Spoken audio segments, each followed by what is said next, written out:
Mercedes had one of the worst weekends in the decade, and Wolff didn't hold back on the anger towards the car his drivers had to use.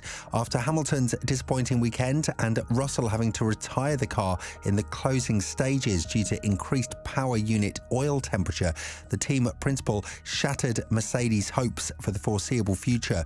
After all of the promises being made for 2024, is this actually the reality of Mercedes? And more importantly, can they do something in order to challenge Red Bull for wins more frequently? The Sao Paulo GP turned out to be a complete nightmare for Mercedes, starting from Hamilton being overtaken by Leclerc and Tsunoda in the matter of one lap during the sprint race, and ending with Russell having to retire the car, with the seven-time world champion being the only points bearer during Sunday's race event. The mood in Mercedes has shifted drastically. They were very confident that they had something on their hands after what they saw the W14 is capable of doing in the previous two races, and now after the Interlagos GP, it seems like everything is back to point zero. The drivers were both confident that the car lacked pace and struggled a lot with tyre degradation, which is why they weren't able to extend the stints on their respective tyres to the level their rivals did. But nonetheless, the top speed of the W14 was definitely something to worry about, as it was one of the worst cars on the grid in this spectre, having only the Haas, Alfa Romeo and Williams behind it.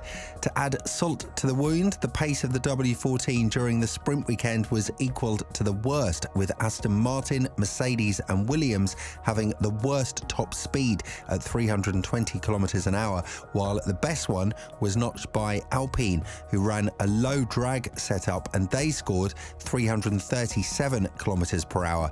The top speed floor is something that will definitely haunt Mercedes in the foreseeable future, more precisely Las Vegas, because this is a track with low downforce requirements, and the fact that it's been driven on the first time means that the grip will be extremely low, something that Mercedes will find extremely hard to tackle if we're to judge by the last GP in Brazil. But the inconsistency, even though it sounds quite bizarre, is something that might actually help the Silver Arrows, as clearly the team has no idea whether or not the car is capable of scoring good results in venues they think favour the car, so Las Vegas will be definitely a gamble on the entire race weekend. Still, the reality of Mercedes is that they struggled massively with lots of factors, strategy involved, as Russell was not able to keep up the tempo with Lewis Hamilton and effectively lost the place to Sainz, only for the Spaniard to go and complete a successful pass on the seven-time world champion as well. Furthermore, the Mercedes drivers lost the positions to Sergio Perez and Lance Stroll, and at the end, the retirement of Russell was the nail in the coffin for the entire miserable weekend for Mercedes. But what does Wolff have to say about all this? The Austrian was not happy with how the car acted on the grid, and when talking about this, he went on to say, "We will have a fundamentally different car next year, and this confirms that is the right thing to do. We are a proper structure, a solid team, and that didn't look like a solid team today."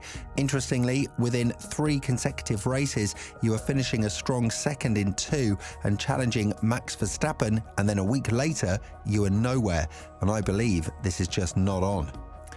We ran the car way too high, and you carry that on, but that wasn't the main reason for an absolute off weekend. There is something fundamentally wrong mechanically. It's not a rear wing or the car being slightly too high. We are talking a millimeter or two. It is performance, but it is not the explanation for a total off weekend. Mercedes had a great chance of extending their lead ahead of Ferrari in the Constructors' Championship after Leclerc suffered from hydraulics issues in the formation lap, but even with such circumstances, Sainz managed to score more points than Hamilton and bring the gap to 20 points yet again, as the last 2 races are going to be crucial for both teams. But apart from the tyre degradation, what seems to be the major issue that kept Mercedes out of their performing window? Just like Wolff said, the team may have run the car way too high after being disqualified from the plank wear issue in Austin, and apart from what anybody else was led to believe, believe, after the US GP. The setup of the car definitely has a lot to do with how the car performs on the track. I'm not saying that Mercedes cheated with their upgrades, quite the contrary. I'm just saying that the Silver Arrows ran with a setup that effectively proved to be ruining their race, and that has been proven after the latest stint in Interlagos. This was the weekend in which Hamilton promised that he would be winning and putting an end to his winless drought, but it turned out to be exactly the opposite. Elaborating on what went wrong for him during the weekend, Hamilton went on to say, "My guess is that the floor is not working. It is not sucking down, and it's pushed us to a higher wing, and then we are massively draggy on the straights and sliding in the corner. We have to look into why that is the case on this rough circuit. The tyres were overheating, slow on the straights, no grip in the corners." But this is nothing to what Wolff said, and it seems like the neutral scenario of having to collect data yet again in order to put their car in an optimal performing window has returned for Mercedes yet again. The Austrian team principal feels like this car does not deserve to win a race in 2023, and he announced that he feels sorry for his drivers for having to drive such a car. When talking about this matter, Wolff went on to say, "An inexcusable performance. I don't have words for that. That car finished second last week, and whatever we did to it was horrible. Lewis suffered out there, but not George. I can only feel for the two driving such a miserable thing. It shows how difficult the car is. It's on knife's edge. We've got to develop it better for next year, because it can't be that within 7 days you finish on the podium as one of the quickest cars, and then you're nowhere near finishing." But this was just the beginning of his rant about the W14, and it feels like Wolff is absolutely desperate when it comes to the car delivering the results that the team hoped it would continue to do after the last floor upgrade in Austin. Wolff went on to say, "We're clearly not world champions on sprint race weekends. We do some good work on track to get it done, but still it doesn't explain what went wrong. The car almost drove like it was on 3 wheels, not on 4. The car doesn't deserve a win. We need to push for the last 2 races and recover."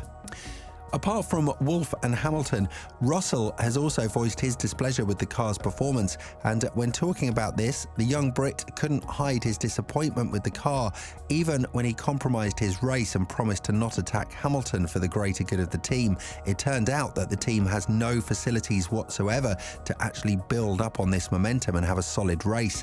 The frustration of Russell was very visible in his statements, as he said, "A mind-boggling weekend to understand. I had relatively high expectations coming into this weekend and just absolutely no pace at all. It's the same car as the last 5 races, so clearly we got something wrong with the tyres. During the sprint weekend, when you get it wrong, you can't make amends to those issues. We made the decision to run a bit more downforce, and when you run more downforce, you're meant to gain through the corners and keep the tyres under control. That wasn't the case, so we didn't have the benefit, we only had the negative." It's very hard to understand how Mercedes went from the 2nd to likely the 7th fastest car on the grid in the matter of 1 weekend, and the only reality that the team can take from this is that they need to work extremely hard in order to catch with Red Bull in 2024. Now that Hamilton said that they will likely struggle even more and the Austrian team won't be caught up in the upcoming season, there is a lot of negativity around Mercedes when it comes to them actually fixing up their car and managing to extract more pace in the last 2 races and 2024 as well.